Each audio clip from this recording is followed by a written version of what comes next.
C'est la philosophe Julia de Funès qui est avec nous ce soir. Bonsoir Julia. Bonsoir Julien. Ravi de vous retrouver. Alors c'est vrai que ces violences qui traversent la société vous ont inspiré votre carte blanche ce soir. 2 policiers assassinés en moins de 15 jours.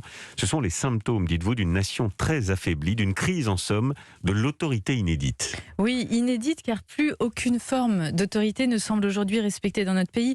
Vous savez, c'est Max Weber, un sociologue allemand du XXe siècle, qui distingue 3 formes d'autorité. Il nous dit en gros, il y a 3 façons de dominer. Oui. Soit par la tradition, soit par le charisme, soit par la légalité.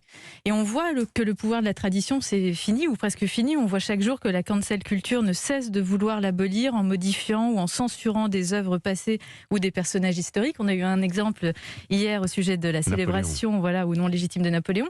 L'autorité légale, c'est fini aussi. Elle ne suffit plus à faire respecter l'ordre. On l'a vu hier encore tragiquement avec l'assassinat d'un policier. La peur du légal n'intimide plus les délinquants, sachant que les peines sont souvent remises et revues à la baisse. Les policiers demandent d'ailleurs des actes forts à ce sujet, rétablir les peines planchées, la réclusion à perpétuité lorsqu'on s'attaque à des forces de l'ordre. Reste la domination charismatique, mais là encore, on voit à droite comme à gauche qu'aucun candidat ne fait franchement l'unanimité, sinon la différence par sa personnalité. Alors, vous ne faites pas de politique habituellement, mais quand même, vous avez un avis sur la question. Julia de Funès, il n'y a aucune autorité, plus aucune autorité. Vers quelle autorité allons-nous nous orienter en 2022 ? Alors, c'est pas une opinion, c'est une des raisons philosophiques, enfin j'essaye.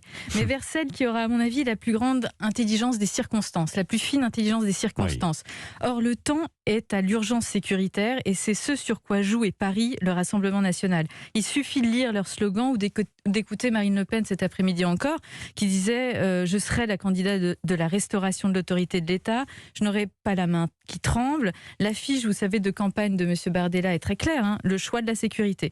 Donc la tactique du Rassemblement national est ici double. C'est celle du poisson globe, vous savez, du poisson ballon, et celle de Machiavel réunie. Le poisson globe, c'est celui qui se gonfle le dos quand il se sent en vue. Chez les humains, ça équivaut à prendre l'ampleur d'un emblème, la valeur d'un symbole, à se gonfler en hyperbole.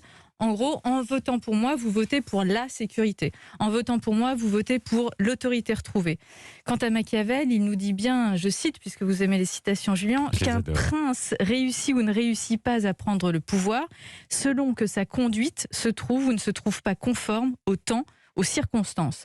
Le temps étant plus que jamais celui de l'urgence sécuritaire, le parti qui veut gouverner, qui veut gagner, sera celui qui s'emparera le mieux de cet impératif. Aujourd'hui, c'est clairement le Rassemblement national qui mise sur ce thème au point d'en faire sa raison d'être.